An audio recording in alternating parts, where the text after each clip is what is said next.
Simposium 6 akan dipandu oleh moderator yang terhormat, Dr. Setiasih Anjarwani, spesialis jantung pembuluh darah konsultan. Saya akan bacakan CV singkat dari moderator. Dr. Setiasih Anjarwani, spesialis jantung pembuluh darah konsultan, merupakan Kepala Departemen Kardiologi Vaskular Rumah Sakit Umum Saiful Anwar. Kepada Dr. Setiasih, kami persilakan dengan segala hormat, Dokter. Baik, terima kasih Saudari MC. Assalamualaikum warahmatullahi wabarakatuh. Selamat siang. Sebelumnya kami ingin mengucapkan kepada pengurus besar IDI yang telah menyelenggarakan acara ini dan mengajak kami untuk ikut serta di dalam forum yang sangat terhormat ini. Dalam simpo ini kami nanti akan ada dua pembicara, ya. Ada Dr. Hendri. Mungkin bisa ditampilkan. Baik, terima kasih. Ada beberapa pembicara dan dua topik, ya. Yang pertama adalah Dr. Hendri Bagaswoto. Ini beliau adalah kardiologis dari Universitas Gadjah Mada Yogyakarta, kemudian telah melakukan menjalani fellow di bidang intervensi dan intensive care di Rumah Sakit Harapan Kita Jakarta. Kemudian saat ini beliau bertugas sebagai staf di Rumah Sakit Sarjito sekaligus sebagai pengajar di Fakultas Kedokteran Universitas Gadjah Mada. Pada saat ini kita akan membahas mengenai hemodinamik, ya, hemodinamik pada pasien dengan shock kardiogenik. Mungkin tanpa memperpanjang waktu, kami mengundang Dr. Hendri untuk mempresentasikan. Waktunya kurang lebih sekitar 20 menit. Silakan, Dok.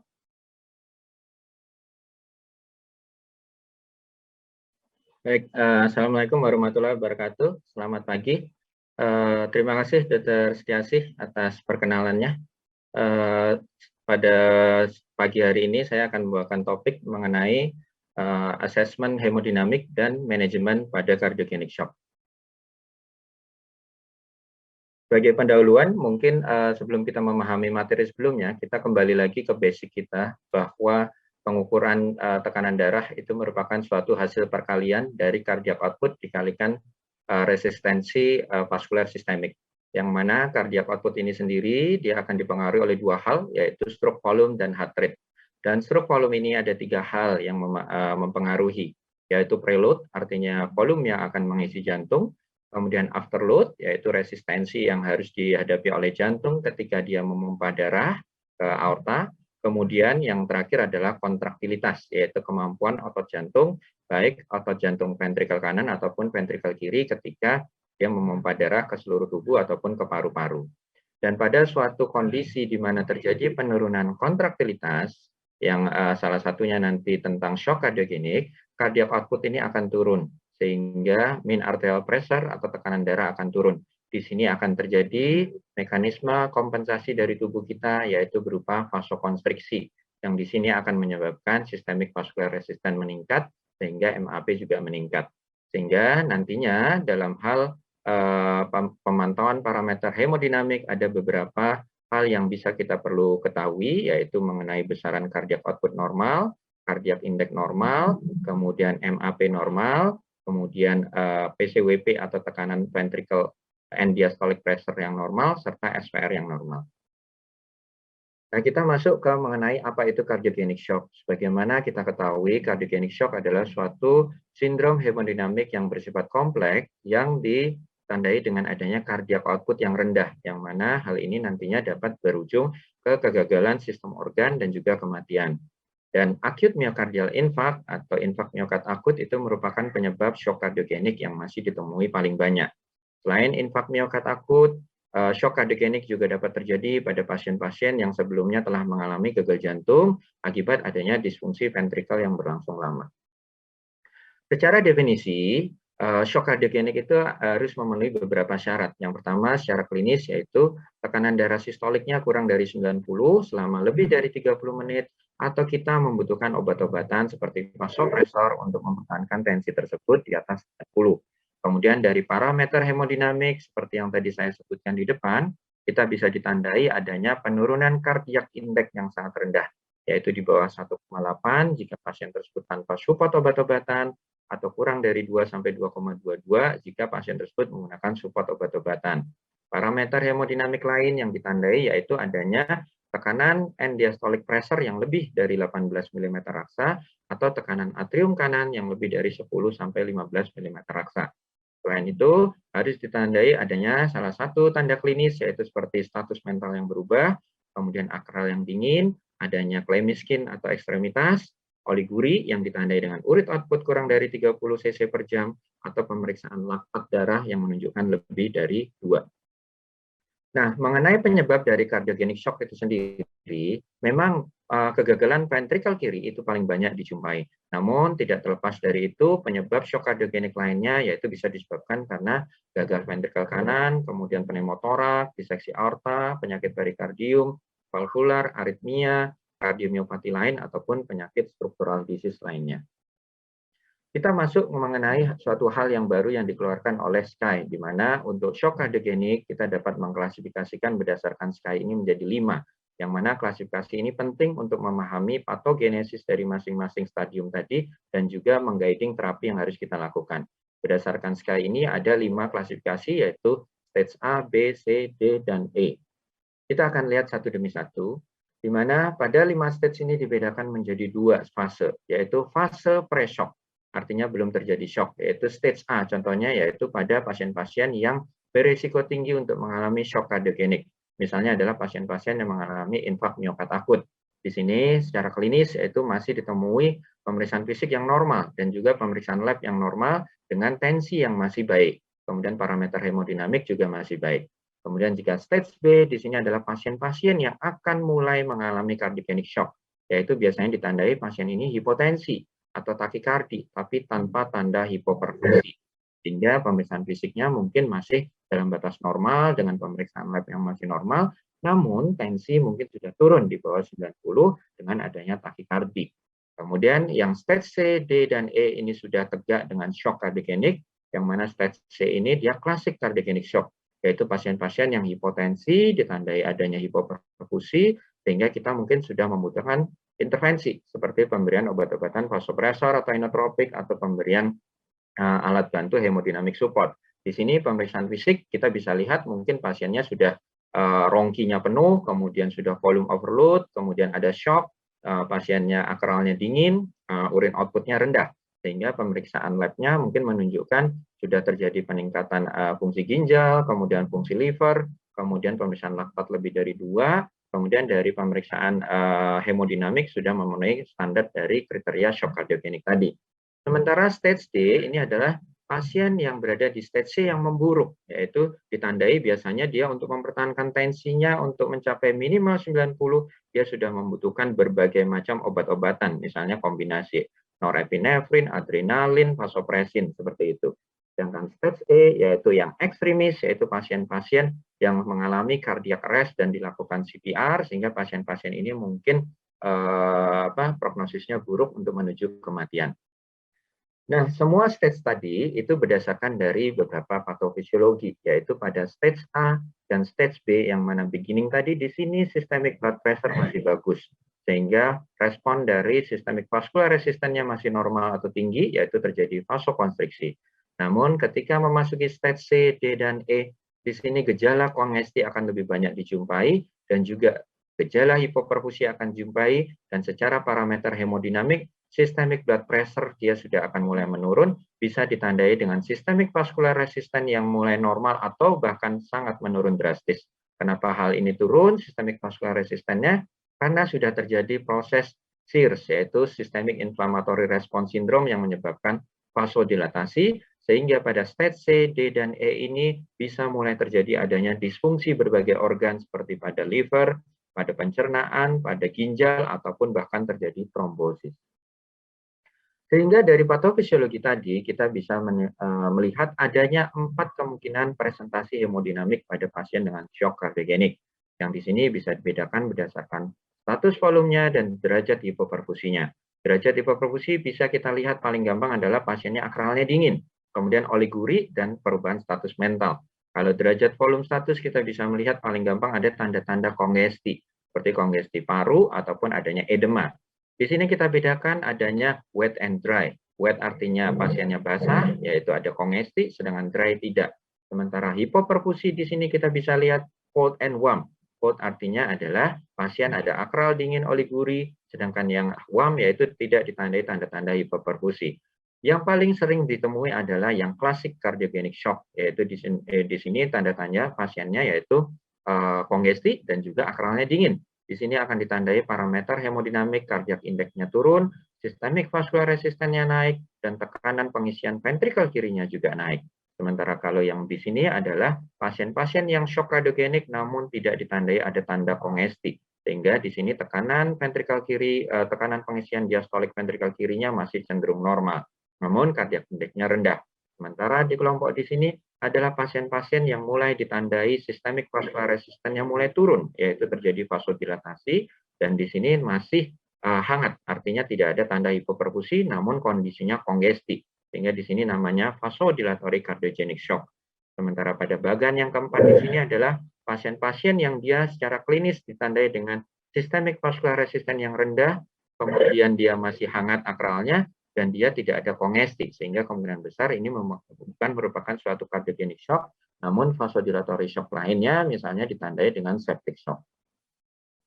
Nah, untuk masuk ke mekanisme terapi nanti, ada perbedaan mekanisme antara cardiogenic shock, yaitu cardiogenic shock yang disebabkan oleh infak miokard akut dan non-infak miokard akut. Kalau yang disebabkan karena infak miokard akut, biasanya disebabkan karena severe LV failure akibat adanya loss dari myocardial tissue. Selain loss dari myocardial tissue tadi, adanya komplikasi mekanik yang terjadi bisa menyebabkan perubahan beban yang terjadi secara tiba-tiba sehingga menyebabkan disfungsi akut dari LV dan RV. Berbeda dengan infak miokard akut, cardiogenic shock yang tanpa disebabkan oleh non-infak miokard akut itu disebabkan karena adanya penurunan cardiac output yang disebabkan misalnya keadaan akibat dari primer kardiaknya, valvular, electrical, ataupun perikardial. Sehingga mekanisme yang mendasari cardiogenic shock yang disebabkan non-AMI ini adalah karena primary contractile disfungsi ataupun secondary preload afterload mismatch. Bagaimana manajemennya? Di sini manajemennya saya bagi menjadi dua.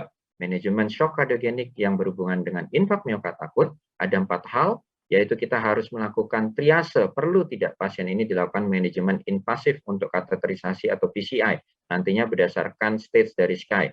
Yang kedua yaitu inisial stabilisasi, mempertahankan MAP di atas 65, atasi hipoksemia dan asidosis. Kemudian lakukan coronary revaskularisasi, modalitasnya apakah dengan PCI ataupun dengan CABG. Yang terakhir adalah perlu tidaknya pasien ini dilakukan pemasangan mechanical circulatory support yang akan lebih banyak dijelaskan oleh Dr. Siska nantinya.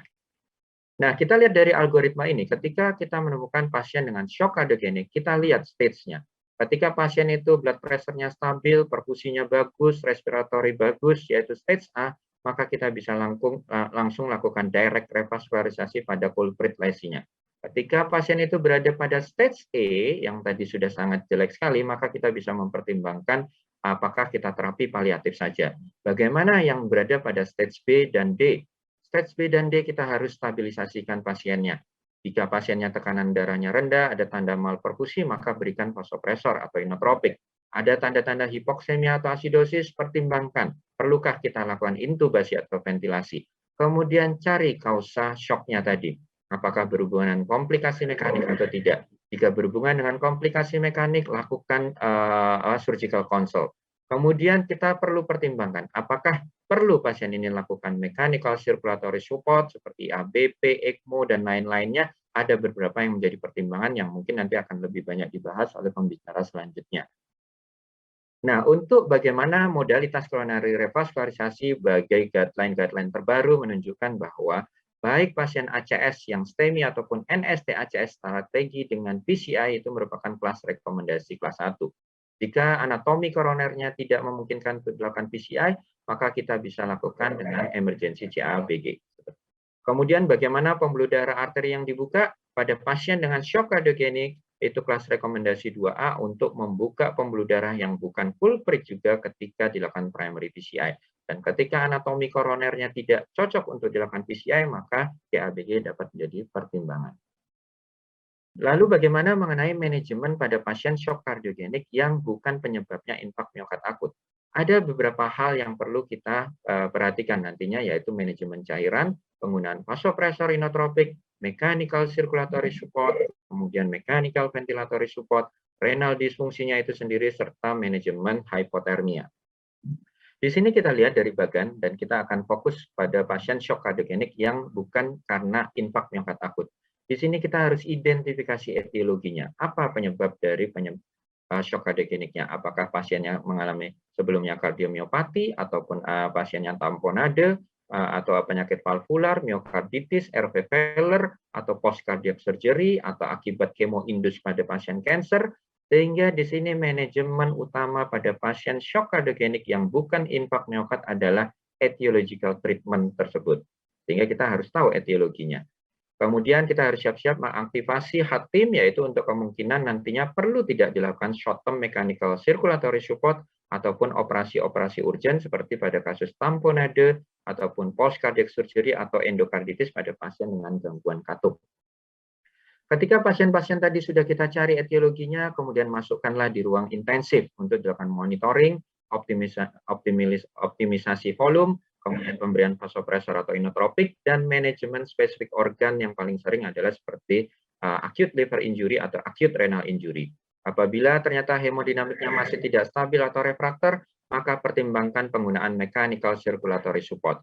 Jika juga tidak membaik, maka kita perlu diskusi dengan HATIM, mempertimbangkan beberapa hal, yaitu seperti usia, ada tidaknya defisit neurologis, perdarahan, komorbid atau fungsi RV untuk mempertimbangkan pasien ini perlu kita lakukan long-term surgical mechanical circulatory support atau palliative care saja. Nah, ini obat-obatan vasopresor dan inotropik yang bisa kita gunakan. Artinya di sini adalah berbagai macam obat-obatan yang bisa kita gunakan, namun kenalilah kerja obat ini. Seperti norepinefrin, dia banyak bekerja di reseptor alfa 1 dibanding beta 1, sehingga efeknya nanti dia akan SPR-nya yang lebih dominan. Berbeda dengan dobutamin, dia akan banyak di reseptor beta 1, sehingga cardiac output yang akan lebih banyak kita tingkatkan pada pasien ini, dan SPR-nya di satu sisi dia akan menurun. Bagaimana mengoptimalkan manajemen terapi pada pasien shock kardiogenik? Di sini dikatakan bahwa pada pasien-pasien shock kardiogenik yang tidak ditandai tanda-tanda kongesti ada tempat untuk dilakukan fluid challenge, yaitu dengan memberikan cairan 250 cc dalam waktu 15 sampai 30 menit. Atau secara pasti kita bisa mengguiding menggunakan pemeriksaan ekokardiografi, yaitu dengan melihat beberapa parameter fluid responsiveness. Ada beberapa parameter yang bisa kita lihat, yaitu beberapanya seperti parameter statis dengan mengukur IVC diameter, atau parameter dinamis, yaitu pada pasien-pasien yang menggunakan ventilator dengan mengukur variasi VTI, di mana variasi VTI lebih dari 12% akan cenderung baik.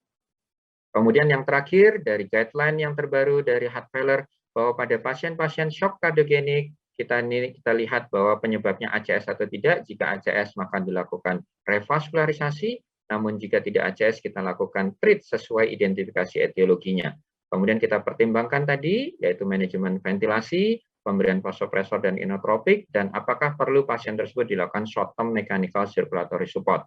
Jika terjadi perbaikan hipoperfusi atau disfungsi organ, kita bisa lakukan weaning terhadap obat-obatan dan alat-alat tadi. Namun jika tidak, maka kita bisa pertimbangkan untuk long-term mechanical circulatory support atau terapi spesifik organ lainnya seperti renal replacement therapy, atau jika tidak terjadi perbaikan, maka kita dapat pertimbangan palliative care.